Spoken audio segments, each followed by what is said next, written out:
नमस्कार दोस्तों, आज अपने राजस्थान कला संस्कृति में राजस्थान के दुर्ग पढ़ने जा रहे हैं।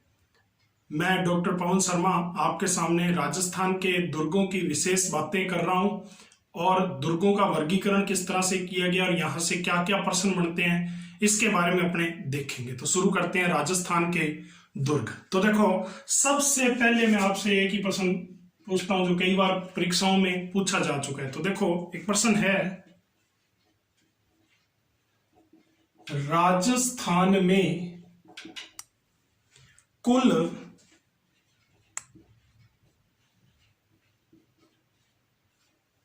कितने किले हैं? पहला प्रश्न यही आता है। तो देखो, ये जो प्रश्न है इसके ऑप्शन देखो क्या क्या है। पहला है 84, दूसरा है 100, ठीक है, तीसरा है 150 से अधिक यानी कि 150 से अधिक, और चौथा ऑप्शन है 250 से अधिक। ठीक है, तो ये प्रश्न अपने सामने आता है। तो आप में से कईयों को 84 याद आ रहा होगा और कईयों को हो सकता है कोई और प्रश्न का उत्तर आ रहा हो। तो देखो कि राजस्थान में कुल कितने किले हैं, ये प्रश्न है। अब राजस्थान में आप सबने सुना होगा कि 84 किले, ऐसा सुनते हैं हम, कई बार प्रश्नों में उत्तर कर देते हैं, किताबों में लिखा हुआ आता है, लेकिन राजस्थान में 84 किले नहीं है। सर कैसे नहीं है? तो देखो, अपने एक कोटेशन पढ़ते हैं, मेवाड़ के 84 दुर्गों में से, मेवाड़ के 84 दुर्गों में से 32 किलों का निर्माण अकेले महाराणा कुंभा ने करवाया है, ऐसा आपने पढ़ा होगा। तो देखो कि 84 दुर्गों में से, अब 84 दुर्ग तो मेवाड़ में ही आ गए, तो इसका मतलब 84 तो हो ही नहीं सकते। राजस्थान में कुल कितने किले हैं? तो इसका सही उत्तर है कि राजस्थान में 250 से भी अधिक किले हैं। ठीक है दोस्तों, जो मैंने आपको बात बताई, ये जो बुक है वीर विनोद ग्रंथ, उसमें लिखी हुई है और कवि श्यामल दास ने इसको लिखा है। ठीक है दोस्तों, तो अब अपने आगे बात करते हैं, कुछ और बातें दुर्गों के बारे में करते हैं। तो ये प्रश्न भी ध्यान रखना। अब देखो, इसके बाद जो और बात है, सुरक्षा की दृष्टि से, ठीक है, कितने प्रकार के किले होते हैं? अब देखो, यहां ना तो शुक्र नीति आई है, ना कौटिल्य के अनुसार आया है, ना मनुस्मृति के अनुसार अभी बताया, बल्कि प्रश्न क्या है, सुरक्षा की दृष्टि से कितने प्रकार के किले होते हैं? तो देखो, इसको हम 3 प्रकार के विभाजन कर सकते हैं। देखो कौन कौन से? नंबर 1 है किला, ठीक है, ये गुड होता है। दूसरा होता है दुर्ग, ठीक है, इसको अपने बेटर कह सकते हैं, ओके है। और तीसरा जो होता है इसको अपने कह सकते हैं गढ़, और ये सबसे बढ़िया माना जाता है, बेस्ट। तो इस तरह से सुरक्षा की दृष्टि से किलों के कितने प्रकार हैं? 3 प्रकार हैं, ओके है। अब देखो कि कुछ बातें करते हैं प्राचीन ग्रंथों के अनुसार। तो सबसे पहले मनुस्मृति की बात करते हैं कि मनुस्मृति में दुर्गों का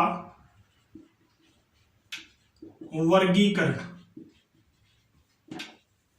मनुस्मृति में दुर्गों का वर्गीकरण। तो देखो, मनुस्मृति में दुर्गों का वर्गीकरण और प्लस में कौटिल्य के अनुसार,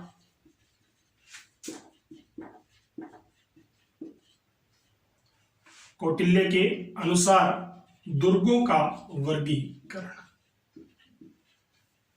ठीक है। तो इस तरह से मनुस्मृति और कौटिल्य के अनुसार पढ़ते हैं। तो इसके अंदर दुर्ग जो है वो 4 प्रकार के बताए जाते हैं। पहला जो दुर्ग है प्रकार, उसका नाम है ओदक दुर्ग। पहला कौन सा है? ओदक दुर्ग। ओदक का मतलब जो जल से घिरा हुआ हो,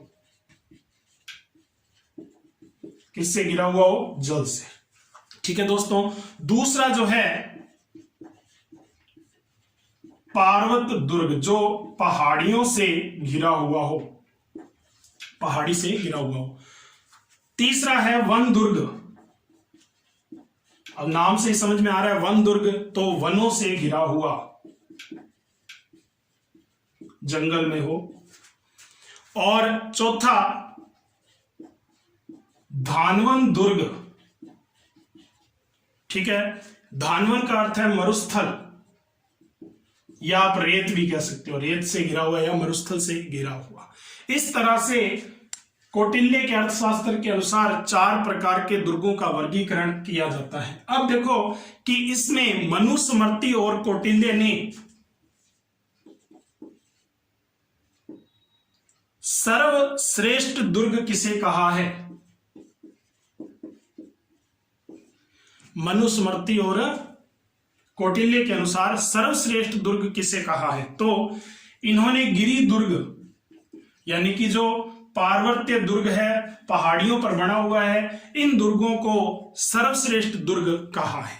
ठीक है, तो दोस्तों ये दुर्गों के वर्गीकरण की बात है। अब देखो सबसे इंपॉर्टेंट जो अपने परीक्षाओं में प्रश्न पूछे जाते हैं, शुक्र नीति।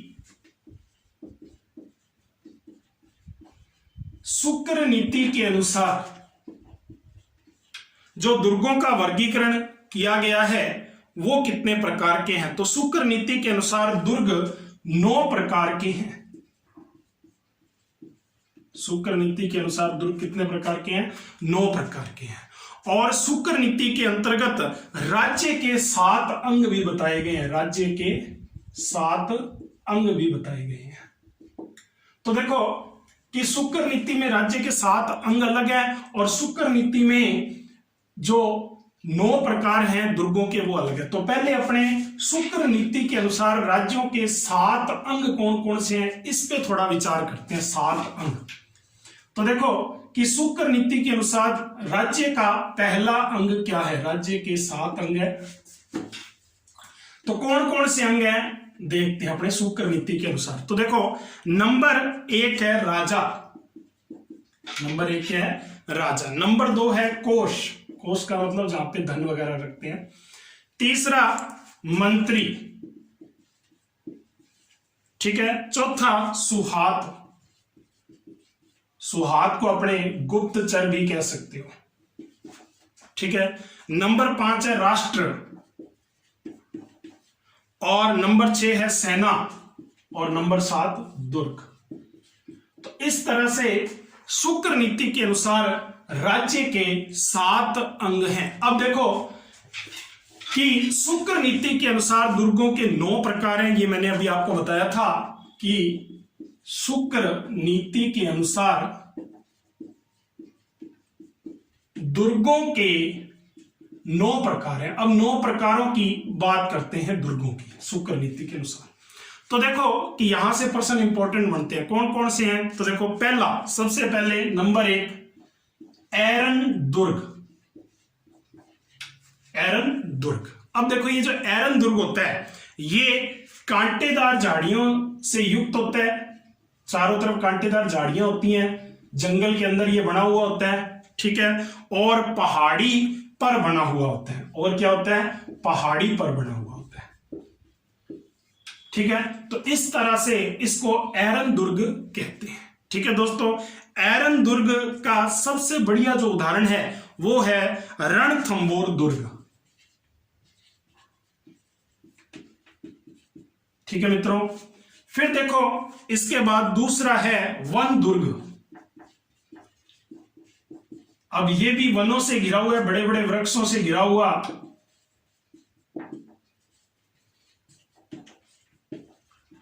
ठीक है। और वन दुर्ग वनों से घिरा हुआ। अब देखो कि वन दुर्ग जो होता है इसके अंदर भी इसका भी सबसे बढ़िया उदाहरण रणथंबोर दुर्ग ही है, ठीक है। अब देखो तीसरा जो दुर्ग का वर्गीकरण किया गया है उसका नाम है जल दुर्ग। इसी जल दुर्ग को ओदक दुर्ग भी नाम दे दिया जाता है, ठीक है। अब नाम से ही पता लग रहा है जो पानी से घिरा हुआ हो, चारों तरफ पानी हो, ठीक है, जल राशियों से घिरा हुआ हो उसको जल दुर्ग या ओदक दुर्ग कहते हैं। इसमें सबसे बढ़िया जो उदाहरण है वो गागरोन का दुर्ग है। ठीक है दोस्तों, अब देखो इसके बाद नंबर 4 जो है इसका नाम है पारीख दुर्ग, और ये प्रश्न पेपरों में कई बार आ चुका है। पारीख दुर्ग, देखो पारीख में ख दिखाई दे रहा है आपको, तो ऐसा दुर्ग जो चारों ओर से खाई से घिरा हुआ हो, ऐसा दुर्ग जो चारों ओर से खाई से घिरा हुआ हो उसको क्या कहते हैं? पारीख दुर्ग। ख से खाई, ठीक है, याद रख लेना, ख से खाई, पारीख दुर्ग। ओके है। पारीख दुर्ग में सबसे बढ़िया जो उदाहरण है वो है लोहागढ़ दुर्ग, और लोहागढ़ दुर्ग आपको पता है भरतपुर में है। अब देखो नंबर 5 पारित दुर्ग, पारित दुर्ग, ठीक है। अब ये पारित दुर्ग है और ये पारित है, ख से खाई इसीलिए बताया ताकि इसमें आपको कंफ्यूजन ना हो। अब देखो पारित दुर्ग, पारित दुर्ग जो है ये दीवार से घिरा हुआ होता है चारों तरफ से, ठीक है। पारित दुर्ग कैसा होता है? दीवार से घिरा हुआ होता है। चित्तौड़गढ़ दुर्ग इसी श्रेणी में आता है। अब देखो धानवन दुर्ग, धानवन दुर्ग, धानवन का अर्थ होता है जो मरुस्थल या रेत से घिरा हुआ हो उसे क्या कहते हैं? धानवन दुर्ग। फिर देखो नंबर 7 पर आता है गिरि दुर्ग, गिरि दुर्ग। गिरि दुर्ग जो है ये गिरि का मतलब पहाड़ी, तो पहाड़ी पर बना हुआ दुर्ग है। इसका भी सबसे बढ़िया उदाहरण चित्तौड़गढ़ दुर्ग है और मेहरानगढ़ दुर्ग है जोधपुर वाला, ठीक है। अब देखो कि इसके बाद अपने और बात करते हैं, अगला है सैन्य दुर्ग। सैन्य दुर्ग, सैन्य दुर्ग कौन सा है? तो देखो सैन्य दुर्ग वो होते हैं जो चारों तरफ से सैन्य वीरों द्वारा घिरे हुए हो। नाम से ही पता लग रहा है सैन्य दुर्ग चारों तरफ से सैन्य वीरों द्वारा घिरे हुए दुर्ग हो। अब देखो कि नंबर 9 है सहाय दुर्ग। कौन सा दुर्ग? सहाय दुर्ग। ये जो दुर्ग होता है ये सूरवीरों से अनुकूल होता है, और राजस्थान में याद रखना ऐसा कोई भी दुर्ग नहीं है, राजस्थान में ऐसा कोई भी दुर्ग नहीं है। अब देखो अपने बात करते हैं नंबर 1 फिर से, शुक्र नीति के अनुसार दुर्गों के कितने प्रकार बताए गए हैं? तो शुक्र नीति के अनुसार दुर्गों के 9 प्रकार बताए गए हैं। पहला है एरन दुर्ग, कांटेदार झाड़ियां और पहाड़ी से मिलकर बना हुआ दुर्ग। और वन दुर्ग जो है ये बड़े बड़े वृक्षों से घिरा हुआ, वनों के अंदर बना हुआ दुर्ग होता है। फिर है जल दुर्ग या ओदक दुर्ग जो पानी से जल राशियों से चारों तरफ से घिरा हुआ दुर्ग हो। फिर है पारीख दुर्ग जो इसके चारों ओर खाई हो, ख से खाई, ठीक है, पारीख दुर्ग। फिर देखो पारित दुर्ग, दीवार से घिरा हुआ दुर्ग। फिर है धानवन दुर्ग जो मरुस्थल या रेत से घिरा हुआ दुर्ग हो। उसके बाद नंबर 7 गिरि दुर्ग जो पहाड़ियों पर बना हुआ दुर्ग हो। फिर सैन्य दुर्ग जो सेना से घिरा हुआ दुर्ग, और सहाय दुर्ग जो राजस्थान में नहीं है, ठीक है। तो दोस्तों समझ गए होंगे, इस तरह से दुर्गों का वर्गीकरण किया गया है। अब देखो एक प्रश्न आया हुआ है बहुत ही इंपॉर्टेंट जो मैं आपसे बात करने जा रहा हूं। सर क्या? तो देखो कि चित्तौड़गढ़ जो दुर्ग है, चित्तौड़गढ़ दुर्ग को धानवन दुर्ग, चित्तौड़गढ़ दुर्ग को धानवन दुर्ग की श्रेणी को छोड़कर बाकी सभी श्रेणियों में रख सकते हैं। अर्थात इसको सिर्फ एक धानवन दुर्ग में नहीं रख सकते, बाकी सभी श्रेणियों में चित्तौड़गढ़ का दुर्ग आता है, ठीक है दोस्तों।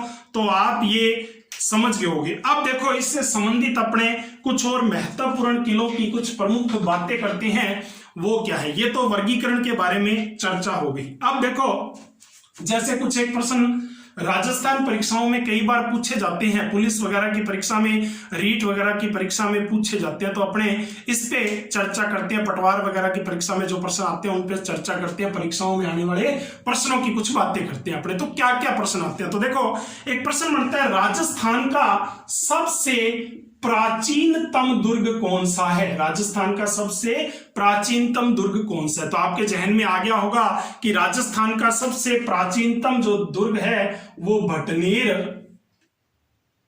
का दुर्ग है। याद आया अभी भटनेर? अब देखो हनुमानगढ़ में स्थित है ये भटनेर का दुर्ग। फिर देखो इसी तरह से दूसरा प्रश्न बनता है कि राजस्थान का दूसरा प्राचीनतम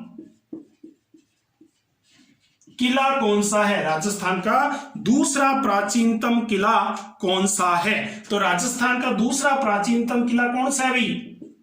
चित्तौड़गढ़ दुर्ग है। कौन सा है? चित्तौड़गढ़ दुर्ग। देखो सबसे प्राचीन पूछे तो अपने को क्या करना है? भटनेर। और राजस्थान का दूसरा प्राचीनतम चित्तौड़गढ़। ओके दोस्तों, ये प्रश्न आया हुआ है पेपरों में आए हुए प्रश्न आपको बता रहा हूं।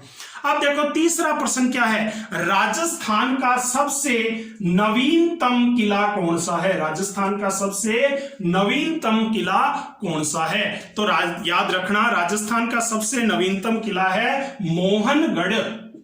और मोहनगढ़ कहां है? जैसलमेर में है। कहां है? जैसलमेर में। ठीक है दोस्तों। अब देखो इसके बाद अगला जो प्रश्न आता है, राजस्थान का दूसरा सबसे नवीनतम किला कौन सा है? राजस्थान का दूसरा सबसे नवीनतम किला, तो राजस्थान का दूसरा सबसे नवीनतम किला लोहागढ़ दुर्ग है। ठीक है मित्रों, लोहागढ़ दुर्ग है। इसी तरह से अगला जो प्रश्न आता है कि भारत में सर्वाधिक दुर्ग किस राज्य में है? भारत में सर्वाधिक दुर्ग, सबसे अधिक दुर्ग किस राज्य में है? तो याद रखना, उत्तर राजस्थान नहीं देना है, उत्तर सही क्या है? महाराष्ट्र। महाराष्ट्र सही उत्तर है। इसी तरह से पूछ लिया जाए कि राजस्थान का दुर्गों में कौन सा स्थान है, तो याद रखना राजस्थान का दुर्गों में तीसरा स्थान है। राजस्थान में दुर्गों में कौन सा स्थान है? तीसरा स्थान है। तो सर दूसरा फिर कौन है? तो देखो दूसरा स्थान मध्य प्रदेश का है, एमपी, मध्य प्रदेश का दूसरा स्थान है। तो इस तरह से किलों का जो स्थान के आधार पर अगर कोई प्रश्न बन जाए तो भारत में सर्वाधिक किले कहां हैं? महाराष्ट्र में। दूसरे नंबर पर पूछा जाए तो मध्य प्रदेश एमपी में, और तीसरे स्थान पर पूछा जाए तो सही उत्तर क्या है? राजस्थान। तो राजस्थान अपना तीसरे स्थान पर है। ठीक है दोस्तों, इसी तरह से दुर्गों के बारे में कुछ और प्रश्नों की बातें करते हैं। जैसे दुर्गों में पूछ सकते हैं, एक बार प्रश्न आया है, पासीब क्या है? पासीब क्या है? तो देखो जैसे ये दुर्ग है और दुर्ग के ये प्रवेश द्वार है, मुख्य प्रवेश द्वार। यहां से क्या होता है कि इसके आसपास जब इसको चारों तरफ से सेना घेर लेती है, दुश्मन सेना घेर लेती है, तो यहां पास में दुर्ग की दीवार के पास में पत्थर या ऊंचा टीला, ठीक है, पत्थर या मिट्टी का टीला, ऊंचा टीला बनाया जाता है, जिससे कि दुर्ग के अंदर आसानी से जा सके, जिससे कि दुर्ग के अंदर आसानी से जा सके। इसे क्या कहते हैं? पासीब कहते हैं। इसका आपने उदाहरण भी देखा होगा, चित्तौड़गढ़ का जो तीसरा साका हुआ था अकबर के समय में, जब अकबर ने किया था चित्तौड़गढ़ पर आक्रमण, उस समय अकबर ने तीसरे साके में पासीब का प्रयोग किया था 1567-68 में। तो यह भी प्रसिद्ध उदाहरण है। इसी तरह से एक और प्रश्न पूछा जाता है, वो क्या है सर? तो देखो जीव रेखा क्या है? जीव रेखा क्या है? तो देखो जीव रेखा का मतलब क्या है? तो देखो जो दुर्ग होता है, मान लो कि ये प्रमुख दुर्ग है अपना। अब इस प्रमुख दुर्ग के ये प्रवेश द्वार है और यहां पर एक मार्ग है, और ये जो मार्ग है ये दुर्ग को आता है मुख्य मार्ग।